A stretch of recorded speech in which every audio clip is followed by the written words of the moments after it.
नमस्कार बच्चों, मैं भूपेंद्र सिंह आपका स्वागत करता हूं पीडिया कॉल्स में। और आज मैं आपसे बात करने वाला हूं आपकी क्लास 10th के ज्योग्राफी चैप्टर नंबर 7 के बारे में, जिसका नाम है life lines of the economy. और इस चैप्टर में भी मैं आज आपसे पर्टिकुलरली बात करूंगा वाटरवेज के बारे में। इससे पहले मैं बता दूं कि आपसे हम रोडवेज, रेलवेज, पाइपलाइंस इन सब के बारे में चर्चा कर चुके हैं और आज हम इस पर्टिकुलर टॉपिक वाटरवेज के बारे में विस्तार से चर्चा करेंगे। सबसे पहले तो यदि हम भारत में इस वाटरवेज का इतिहास खोजें तो आपको बहुत पुराना इतिहास मिलेगा। गुजरात में पाया जाने वाला लगभग 4500 साल पुराना हमारा जो पोर्ट सिटी लोथल मिला है, जिसके बारे में हमें जानकारी मिली 1954 में, जिससे हमें पता चलता है कि भारत दूसरे देशों के साथ किस प्रकार से वाटरक्राफ्ट के जरिए कनेक्टेड था। बेशक वो कल्चरल एक्सचेंजेस की बात हो या फ्राइट एक्सचेंजेस की बात हो, ये सारे एक्सचेंजेस हम करते रहे हैं। भारत में ही यदि हम बात करें पोर्ट्स की, तो सूरत, मसूलीपट्टनम, मुजरिस, कालीकट, लोथल, ये सब हमारे पोर्ट सिटी रहे हैं, पुराने शहर रहे हैं, जिनसे हमें पता चलता है कि हम बहुत सालों से व्यापार करते रहे हैं दूसरे देशों से इन पोर्ट सिटी के जरिए। और साथ साथ मैं बता दूं आपको कि चीपेस्ट मोड ऑफ ट्रांसपोर्ट यदि कोई है तो वो है हमारा वाटरवेज। तो वाटरवेज बल्कि हैवी गुड्स के लिए फेमस है। बहुत ज़्यादा मात्रा में जब सामान एक्सचेंज करना हो दूसरे कंट्रीज के साथ, तो ये मीन्स ऑफ ट्रांसपोर्ट यूज़ किया जाता है। भारत में इसके काफ़ी स्कोप्स हैं।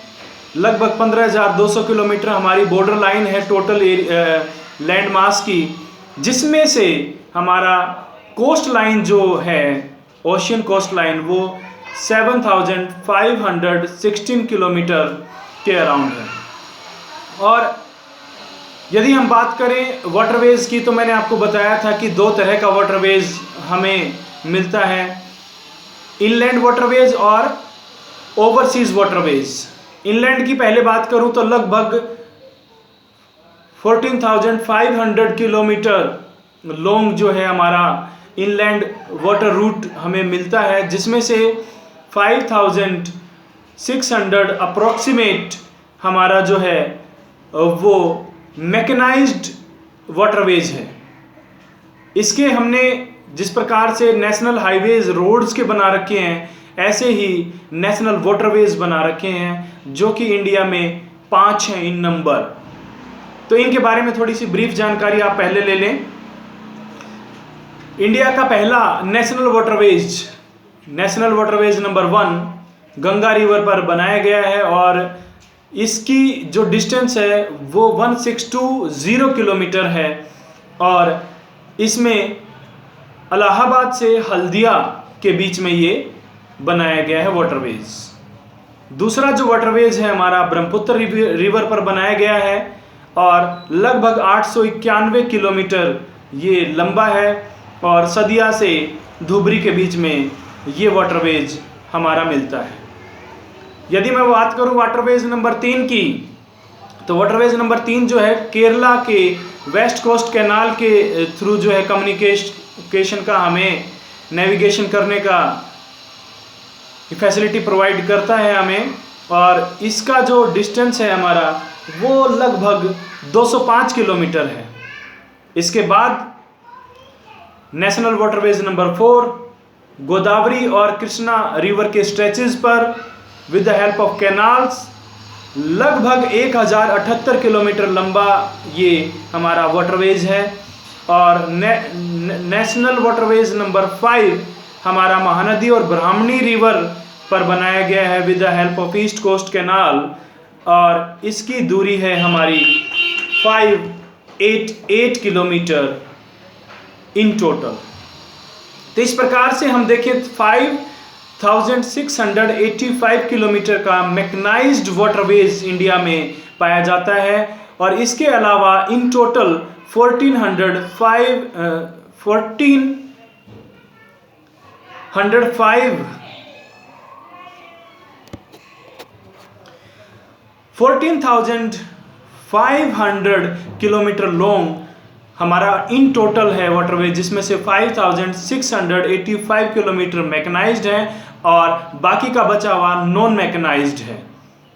तो ये हमारा है नेशनल वाटरवेज, जो कि इनलैंड हमें नेविगेशन की फैसिलिटी प्रोवाइड करता है। लेकिन बच्चों, इसके अलावा यदि हम बात करें इंडिया के पोर्ट सिटी के बारे में या मेजर सी पोर्ट्स के बारे में, जो हमारा ओवरसीज जो हमारा गुड्स ट्रांसपोर्टेशन का सिस्टम है, ट्रेड है, बिजनेस है, उसको करने में सहायता करता है, वो मेजर पोर्ट्स हमारी इंडिया की 12 हैं और 187 के अराउंड जो है नॉन मेजर यानी कि स्मॉल हमारी पोर्ट्स हमारी पाई जाती हैं। पुराने पोर्ट्स के बारे में मैंने अभी आपको बताया ही था। लोथल सबसे पुरानी है, मसूलीपट्टनम, सूरत और मुजरिस, कालीकट, तूतीकोरिन, ये सब हमारी पुरानी पोर्ट सिटीज़ हैं।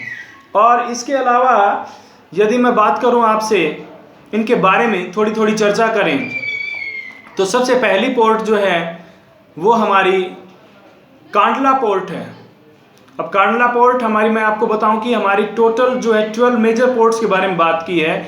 ये 12 मेजर पोर्ट्स हमारी इन टोटल 9 स्टेट्स को टच करती है, हमारी कोस्ट लाइन जो है, और 4 हमारी यूनियन टेरिटरीज को टच करती है। उनमें हम सीरियल वाइज करेंगे। सबसे पहले गुजरात में हमारी कांडला पोर्ट है। Kandla port after independence develop की गई है और ये डेवलप की गई थी रिप्लेस करने के लिए कराची पोर्ट को, और कराची पोर्ट हमारी मुंबई पोर्ट के लोड को कम करने के लिए उस समय बनाई गई थी। और इसी के आसपास हमारी जो एंशिएंट पोर्ट हुआ करती थी वो थी सूरत। तो ये हमारी टाइडल पोर्ट है बच्चों। टाइडल पोर्ट कौन सी पोर्ट होती है? जहां पर टाइडल इफेक्ट हमें मिलते हैं, जहां की पोर्ट्स हार्बर के अंदर water level is subject to change with the tidal effect. जैसे ही समुद्र का पानी ऊपर नीचे जाता है लेवल, उसी प्रकार इस पोर्ट का पानी भी ऊपर नीचे जाता है। और अक्सर ये टाइडल पोर्ट जो है ऐसी जगह पर बनाई जाती हैं जहां पर टाइडल एनर्जी भी जनरेट की जाती है। तो ये हमारा कांडला पोर्ट है। उसके बाद हम बात करें महाराष्ट्र की, महाराष्ट्र में हमारा मुंबई पोर्ट है और जवाहरलाल नेहरू पोर्ट है। 2 पोर्ट हमारी महाराष्ट्र में है। तो जो मुंबई पोर्ट है वो इंडिया की नेचुरल हार्बर है और सबसे बड़ी पोर्ट है। किसके मामले में? एरिया के मामले में भी है, और साथ साथ जो है जो ट्रेड किया जाता है, जो ट्रांसपोर्टेशन किया जाता है, उनके मामले में भी मुंबई सबसे बड़ी पोर्ट है। और मुंबई पोर्ट को ही डिकोंगेस्ट करने के लिए, उसके भीड़ भाड़ को कम करने के लिए, उसके लोड को कम करने के लिए हमारे लिए पोर्ट बनाई गई, जो जवाहरलाल नेहरू पोर्ट है। तो ये हमारी जो है साउथ मुंबई में पाई जाती है।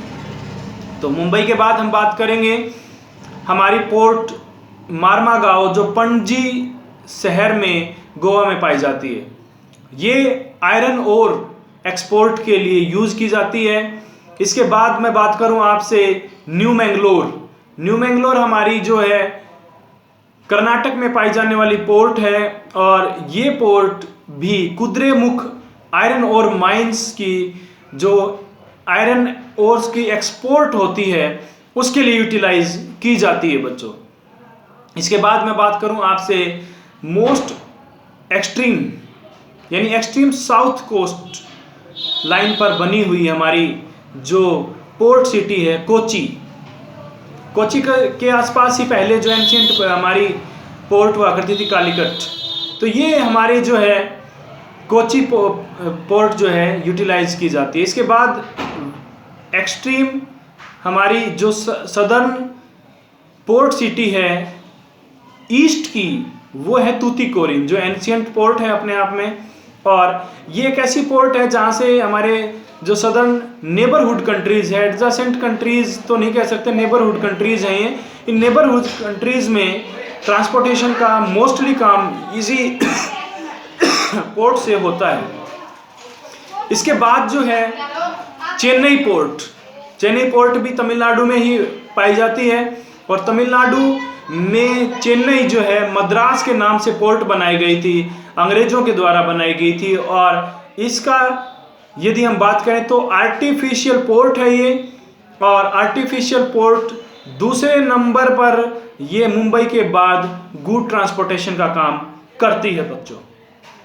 इसके बाद हम ऊपर चलें, आंध्र प्रदेश में Visakhapatnam deepest landlocked well protected sea port है हमारी, और ये पोर्ट जो है आयरन ओर को एक्सपोर्ट करने के लिए यूटिलाइज की जाती है। उसके बाद उड़ीसा में पाराद्वीप, ये पोर्ट भी हमारी आयरन ओर की एक्सपोर्टिंग के लिए यूज की जाती है। उसके बाद बच्चों हमारा वेस्ट बंगाल की बारी आती है, और वेस्ट बंगाल में 2 पोर्ट पाई जाती है हमारी मेन पोर्ट। सबसे पहली पोर्ट है कोलकाता पोर्ट, और कोलकाता पोर्ट जो है एक इनलैंड रिवराइन पोर्ट है, यानी कि लैंड मास के अंदर, जो हमने इनलैंड वाटरवेज पढ़ा था ना, इसी प्रकार से रिवर फ्रंट पर बनाई गई, ये हमारी हुगली रिवर पर बनाई गई एक पोर्ट है, जो कोलकाता के अंदर इस्टेब्लिश्ड है, और यहाँ से एक्सपोर्ट की जाती है। रिवराइन पोर्ट का एक एक्सटेंशन के रूप में देखा जाता है रिवराइन पोर्ट को, जो सी पोर्ट के लिए काम करती है। इसके अलावा इस कोलकाता रिवराइन पोर्ट के लोड को कम करने के लिए बच्चों एक और दूसरी पोर्ट बनाई गई, जिसका नाम है हल्दिया पोर्ट। तो हल्दिया पोर्ट इसके लोड को कम करने के लिए बनाई गई। अब मैं आपको बता दूं कि 95% ऑफ इंडियन ट्रेड जो है इन सी पोर्ट्स के थ्रू ही किया जाता है। पोर्ट के बारे में यदि आप नहीं जानते हो, वैसे पहले बताना चाहिए था, लेकिन फिर भी मैं थोड़ी सी चर्चा आपके सामने कर दूं कि पोर्ट एक ऐसी सिटी, एक ऐसा टाउन होता है जहां पर एक हार्बर बनाया हुआ होता है।